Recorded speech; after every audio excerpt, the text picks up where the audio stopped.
We'll see. Let's just pray. Jesus. Just bless Jude Bellingham's football boots right now.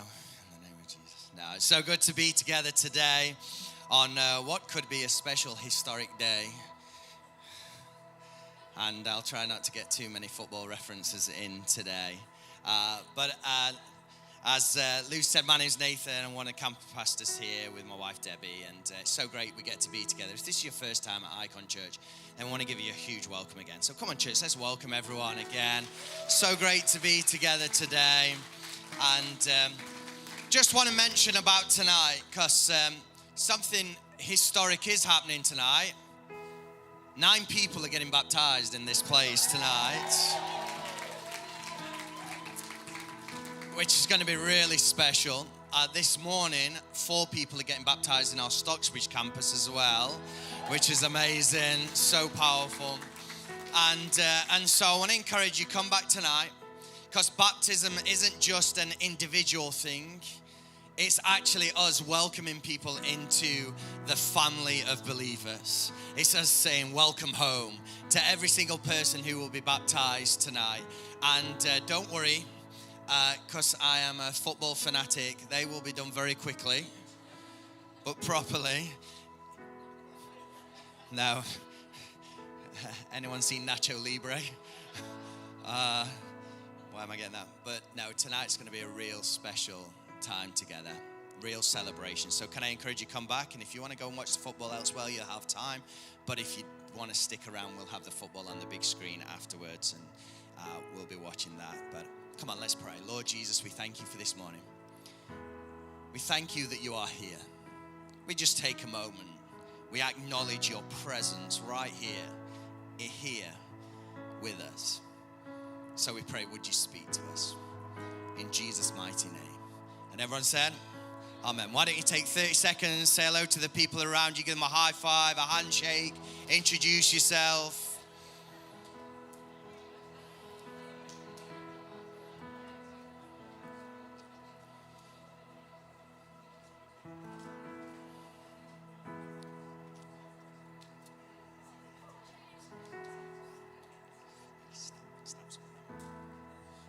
Great. Well, for all of those who are taking notes and want to enter heaven, the title of my message this morning is Seek First. And it comes from these 2 verses, Matthew 6, verses 33 to 34, which says this: but seek first his kingdom and his righteousness.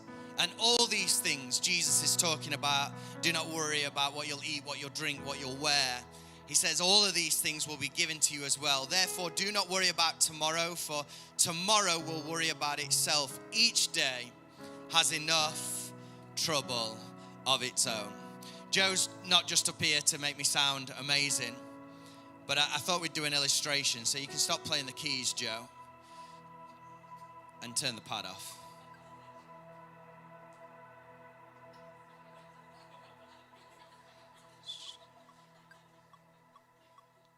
That was a long fade out, wasn't it? But I'm a failed drummer. Let's call it that. Anyone in the place who used to come to church when I used to drum? Raise your hand. Well done for sticking it out. Okay, well done for sticking it out, because it wasn't pretty. But I remember us trying to. As drumming, and we didn't have like all the in-ears that these guys have got. And Joe here is not singing, he's directing the band, following the worship leader, and he's directing the band in this moment, doing an amazing job. But I remember, many of you know Gavin. Gavin was leading worship, and we decided, let's try and play to a click. Let's try and play to a click. And so a click goes like this, Joe. There we go. Thank you. Keep it playing, okay? It's going to annoy you, okay? And so this is in my ears. I'm the only one who can hear this as a drummer. Now, the idea of the click is I've got to find the 1. 1, 2, 3, 4, 1, 2. Is that right? I'm a failed drummer, you see? See? So it's a great example, okay? So someone tell me where the 1 is.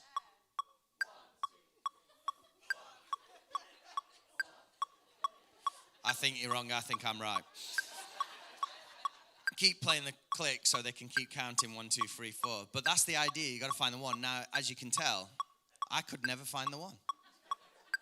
I'm a failed drummer. I could never find the one. And then also, you would set the BPM. What's the BPM for this one, Joe? 71, okay? You would set the BPM for a certain song, okay? And so you'd have to find the one, and you would set the BPM for a certain song. And so I would be trying to play to that BPM, yet Gavin, who's leading worship, is playing to 120 BPM rather than 71 BPM. And it's like, this is not happening. And so what did I do? I turned the click off. That was your cue.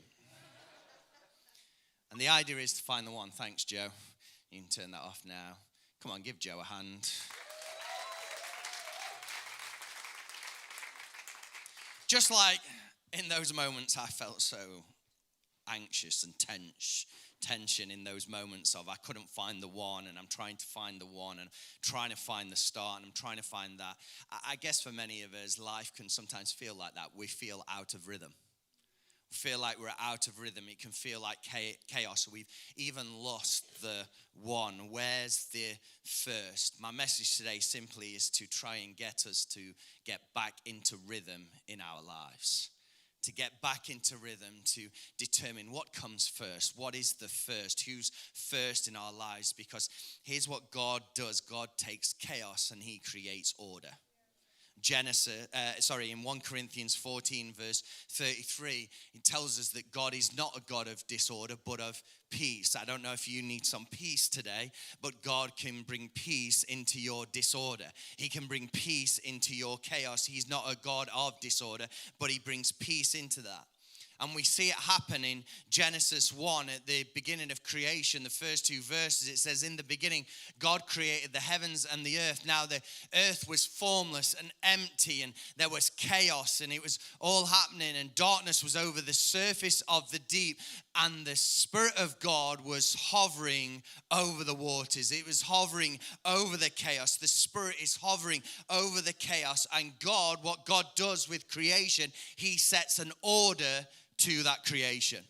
He sets an order to it. If you read the Genesis account and you read the account of God creating order, he creates in day 1 and he creates in day 2, and he begins to put things in their right place. He sets an order to it, and everything has a rhythm, has an order to it. Creation has an order and it has its activity, and God has set an order in our lives. He set an order in our lives. I just reminded when Jesus gets asked, he says, what's the greatest commandment? And he says, firstly, it's love the Lord your God with all your heart. Love the Lord your God, because there's an order. There's an order to it, because everything else flows from that order. Everything flows from it. And if God is first in our lives, our lives has an order and it has a rhythm. So the question this morning is, what's first in your life? What's priority in your life? Who's sitting on the throne of your life? Your first will determine what you say no to and what you say yes to. Your first will determine who's wearing the crown in your life. Your first reaction to something will reveal who's on the throne of your life. And let me tell you this, your first will be tested. In Genesis, there's a moment where God tests Abraham and with his son Isaac, and tests his first, because he was his first son. But are you going to serve me? The first will be revealed in the worst. And so the first is so important in our lives.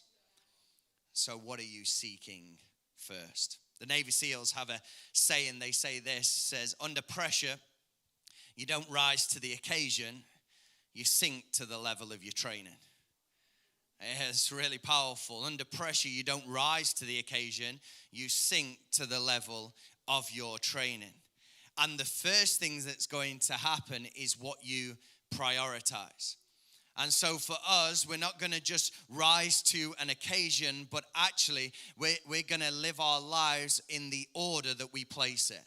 in the order that we place it, in the what is the first thing, because the first thing that's going to happen is what you prioritize. The first thing is the very thing that's going to be tested.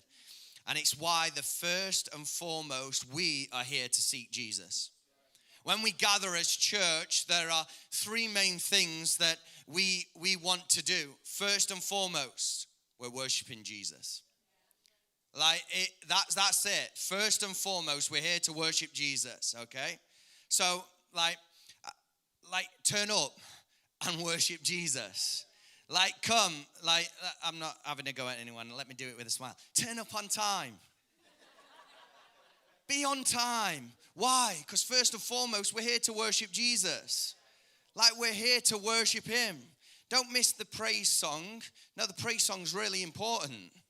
It's a great song, and, it gets your heartbeat going and all of that kind of stuff. No, be here on time. Why? Because we're here to worship Jesus. That's what we were designed to do. If we don't do it, the rocks will cry out. I don't want a rock to worship Jesus for me. I want to do it myself. And so I'm going to turn up. First and foremost, we're here to worship Jesus. Secondly, we're here to be equipped. We're here to be equipped as his saints, as it says in the Bible, as his people. We're here to be equipped. It's why today I'm hoping my message doesn't stay with you for the next 3 hours that we've got as I speak. Okay, you want me to? Yeah, I can do. But tomorrow you can begin to apply it, because we're called to equip. Be equipped to live out the life that God has for us to live out the life. And thirdly, we're here to reach the world. You're here today, and maybe it's your first time ever in church. I want to know that you're welcome here, that you belong here. And I also want you to know there's a God who loves you, who's for you, who's real, and who has great plans for your life. And so we're here to worship Jesus. It's the first. It's why we do it first. It's why the countdown stops. And what do? We worship Jesus. It's why we start our service by worshiping Jesus. Why? Because that's the first. What's the first in your life? What are you devoted to? You've got to continually seek first. You've got to make it a decision in your life to continually find the one, find the first, find the one. Just like that click track, you have to constantly find that one. You've got to do the same in your own lives, because many things will come. Disorder, chaos can come, and it can distract us from the one, So how do we live a life devoted to Jesus? What does it mean to be devoted to Jesus? Well, I think we get an example of this after Jesus was raised from the dead. I think the example comes in what his followers did right at that start. And we get this picture in Acts 2, verses 42 to 43. It says they devoted themselves to the apostles' teaching and to fellowship, to the breaking of bread and to prayer. Everyone was filled with awe at the many wonders and signs performed by the miracles. And I want to take that word devoted because it's really powerful, because in Greek, that word devoted doesn't just mean they did it once. They didn't just do it once. It was an ongoing devotion. It was a continual finding the first. It was a continual seeking out the first. It was a continual devotion. It actually means to persist, to persevere in, to continue steadfast in. What the disciples had, they had a single-mindedness. It was like this ongoing pursuit of Jesus. You read the book of Acts is an incredible book where you see the early church and what they're about and seeing the church being built. And you just see this ongoing pursuit of Jesus. But what about our lives? What about our lives today? Well, in a week, you have 168 hours. You have 168 hours. Big shout out to Sam, who put 168 lines on that screen for me today. But that represents your week, this week. Sunday to Sunday, there are 168 hours. So what does that look like? Well, each one of those lines represents 1 hour of your week. So think about how much of your week you devote to each activity. Okay? Let's go on average. A third of it goes to sleep. Now, if you've got young kids, we'll give or take. A third. But a third of it goes to sleep. Some of you need to get more sleep. Some of you need to get less sleep, whatever. A third of it will go to your working life or your school life. It will go to that, which then leaves around 56 hours, if my maths is correct. 56 hours left. And what do we do with those 56 hours? Well, there's this thing called social media. And on average, this is average, on average, a person will spend 17 hours a week on social media. That's average. I know, when I did this, I got down on my knees and prayed, God, would you please forgive me? And then the final bit, we'll just call stuff. We'll just call it stuff. You just do stuff, don't you? Travel, you watch a series, you cook, you drive your kids here, you drive your kids there, you drive your kids here, you drive your kids there, you help your kids with this, you do this, maybe you go to the gym, I don't know, you just do stuff. And then, well, hold on, we're missing one. Did the team get it wrong? Hold on, let me check my notes. Oh yeah, God. And he gets what's left over. There's not much left, so I better give God at least an hour because, I should follow God. If it's obvious to us, if you just invest an hour a week into something, you're never going to grow. You're never really going to improve significantly. If you exercise just for 1 hour a week, you're never going to reach peak physical health. If you just spend 1 hour with your spouse, you won't have that dream marriage. If you study for just 1 hour, you're not going to reach the top of your class unless you are lucky. And if we're only partially devoted to God, who knows, there can be disorder and chaos, but we got to find the one. Find the one. If we only spend a little time with God, no wonder we fall back into some of the same old habits. No wonder we can be rarely sharing our faith. No wonder we care more about what people think than what God thinks. And no wonder we find ourselves lukewarm. But I'm here to tell us that we can live a life fully devoted to God. We can seek him first today. And it won't happen accidentally. But we have to decide, here's what I'm going to do. We have to decide today, I'm going to seek first his kingdom and his righteousness. I'm going to seek him first and live with that ongoing mindset, single-minded pursuit of Jesus. How do I do it? Well, in John 15, Jesus is near a vineyard. And might have looked a little bit something like this. He's near a vineyard and he begins talking to his followers. And here's what he says in John 15 and verse 5. He says, I am the vine, you are the branches. If you remain in me and I in you, you will bear much fruit. Apart from me, you can do nothing. I am the vine, you are the branches. It's impressive, isn't it? It's really impressive. What a great branch. What a great branch. I mean, like high quality. Jesus is the vine. You are the branch. You are the branch. Let's say it together. Say, Jesus is the vine. I am the branch. He said the second bit more confidently than Jesus is the vine. I don't know why. But anyway. I am the branch. You see, when you are the branch, when you realize I have to be connected to Jesus. You see, unfortunately, Sophie has gone and fetched me a branch and she's killed it. Because she separated it. She separated it. It's not going to bear any life. It's got a few nice green leaves, but they're not going to stay green for very long. And when we're connected to Jesus, who is the vine, the promise is that we will bear much fruit.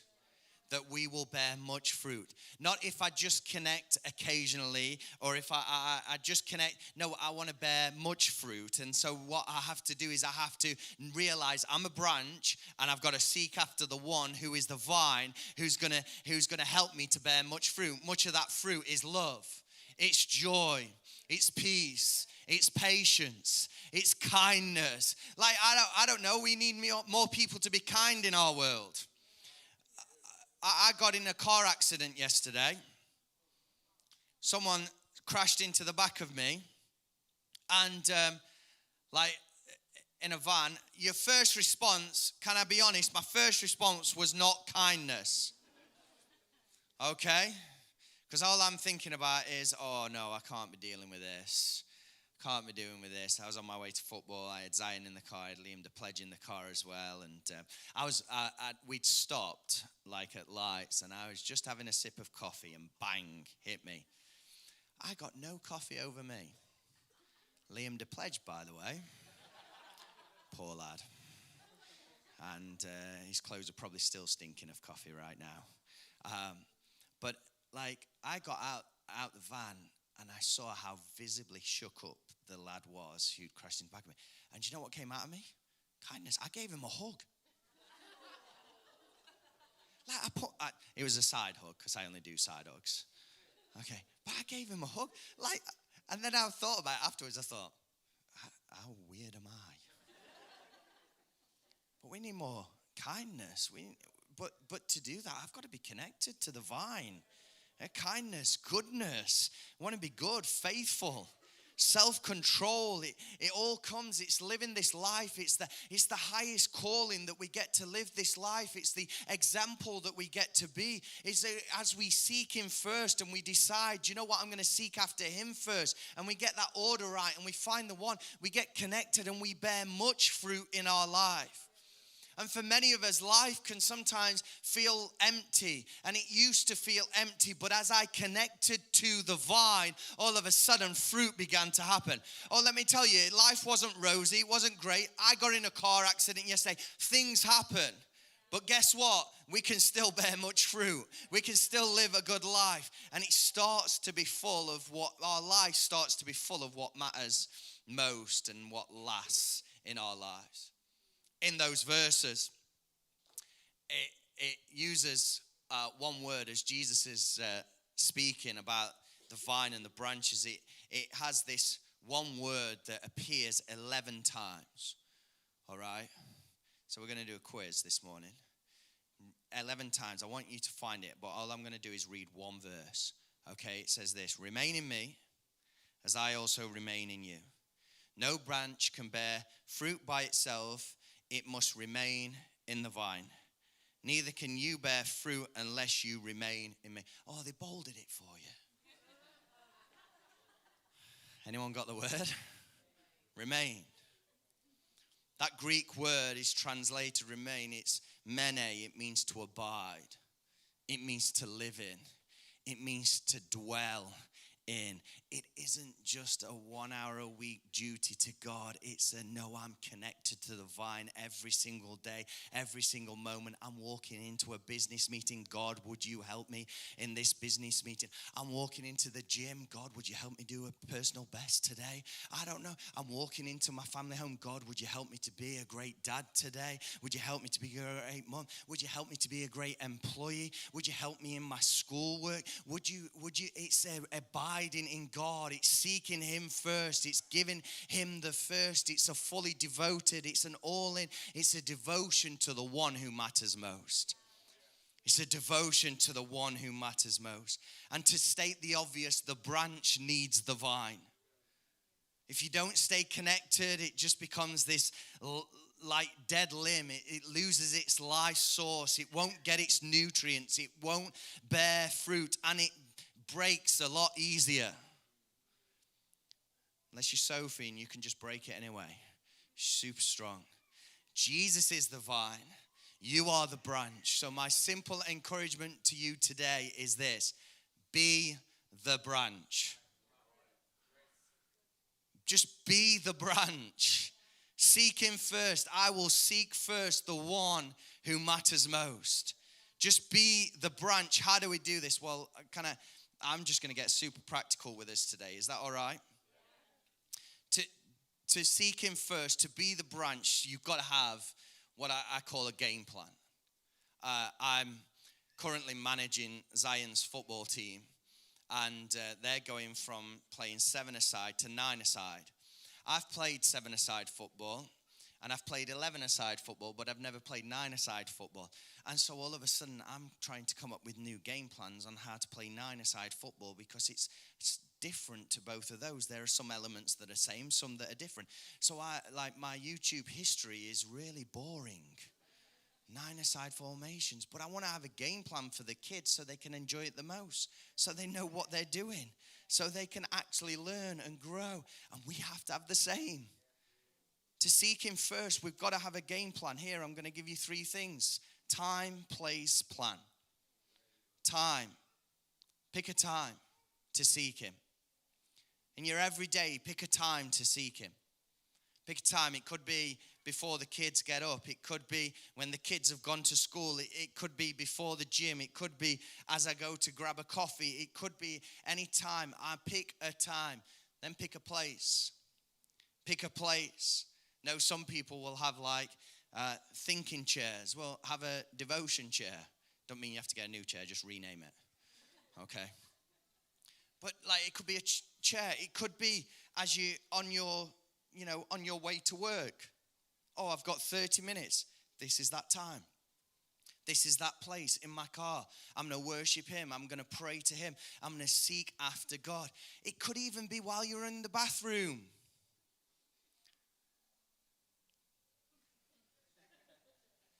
It's all right, you can laugh in church. I know it weren't that funny. But just pick a place, a time and a place, and then have a plan. What are you going to do? Because here's where I find most people trip up, and here's how I've tripped up in my life of walking with Jesus. I've set a time, I've even found a place, and I've sat there, and then I've gone, so what shall I do?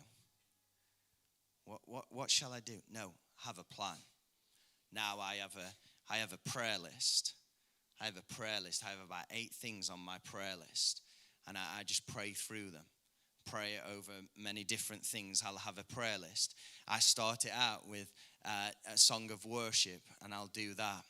And then I know what I'm going to read in my Bible. I read every single day. I'll read a chapter of New Testament. I'll read a chapter in the Old Testament. I'll read a chapter from Proverbs, and I'll read a chapter from Psalms. And I give credit to John Norman because this is his idea that John Norman does that from Soul Church. And so I've just picked that up. And all I'm looking for is a verse that illuminates, because God's Spirit will illuminate his word. But here's the realization. I'm a branch. I want to stay connected to the vine. That's the way it works for me. But you got to find your way. But let me encourage you, be practical. Pick a time. Because if you don't pick a time, you probably don't do it. Pick a place. Where am I going to do it? Where's there less distractions? Where am I going to focus on God?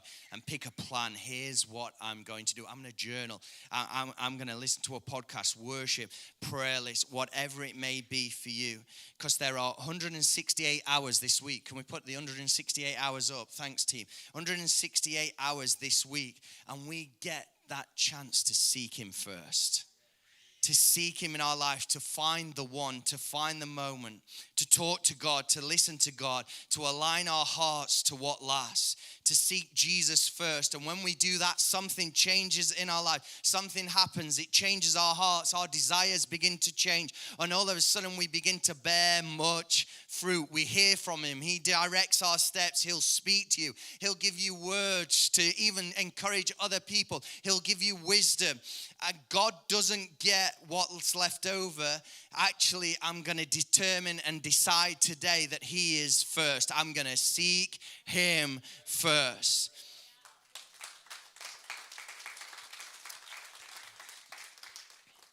So I'm going to talk to God, listen to God, align my heart to what lasts. I'm going to seek him first. And I'm determining God's not just part of my life. God is your life. God is your life. It's a devotion. It's a seeking Jesus first. It's impacting every part of life. The team, I think, are going to come back in this moment. But it's every part of my life, my work, my decisions, my finances, my parenting, my relationships. that I'm going to talk to God about it. I'm going to listen to God about it. I'm going to align my heart to what lasts. I'll tell you about one of the most impactful moments and where this message really got born out of over these last few weeks. You all saw the video of Hannah in our service in the praise reports, and Debbie mentioned that we went to see Hannah, and what she didn't mention is how negative it was about Hannah even living in that moment we went to see her. That is miracle. Paul talked about healing and miracles. That's miracle. For her to be able to speak like that is amazing. They were preparing the family for the worst, and even saying if she survives, don't expect anything. It was that critical. And we went to see her, and her probably her worst moment, she was in intensive care, and she's hooked up to machines, and she didn't look anything like what she looked like on the video. She didn't look like herself. She's all swollen, really hard time. And we just got to be there, and in those moments, you just, it's like, what do? You just pray. And the family, we were able to pray with the family and hopefully support, but we just prayed. And I remember just praying, Hannah, you will live, and just praying for her life and praying for healing, praying for her. But as I went away, seeing Hannah just gave me this sense of urgency, because let's just be honest, life is fleeting. It can be here today and gone tomorrow. And it gave me this sense of urgency of evaluating my life. Now, what do I believe? What matters most in my life? What's gonna last in my life? It gave me a sense of urgency to devote my life to Jesus again, to seek him first, to determine that everything else will be ordered, put into rhythm as I seek first his kingdom, as I seek him first, as I make him first in my life, as I determine I love God first in my life. I did that. No one ever devoted their life to Jesus by accident. And so my encouragement to us today is seek first the one who matters most. Find a time, find a place, find a plan, get a plan. And the moment you start, let me tell you, there'll be moments of resistance. There'll be moments of distractions, and there'll even be reasons to quit. There'll be days where you're like, I'm not sure that did anything. But let me tell you, there have been days where I've read my Bible and I've highlighted a verse and I've thought, great, and I've wrote a couple of thoughts and thought, I'm not sure that spoke to me, but 3 weeks later, I'm in a moment and that verse pops into my mind. And God speaks, and it was there. It's his word. I'm determining I'm going to seek him first because he matters most. If it's not important to you, you'll find excuses. But I want to encourage us today to always find a way, to determine today that Jesus is the vine, I'll be a branch. I'll be the branch. You are the branch. So be the branch and seek first the one who matters most. Come on, all across this place, let's stand to our feet. We're going to do that in this moment. We're going to seek him right now in worship. And maybe this is a moment, one, to determine he's the vine and I'm going to be the branch. Or maybe this is a moment for you to go, no, I need to find the one again. Everything else has taken priority, and I've just gave God the leftovers. No, today I need to find the one again. I need to determine today again, I'm going to seek him first because he's the one who matters most. So I think we're going to sing Worthy. We're just going to worship, and it's a moment again for you to just go, I seek the one. Find the one. Don't have to listen to a click, but find the one. Seek him first in this moment. So come on, team, lead us as we worship.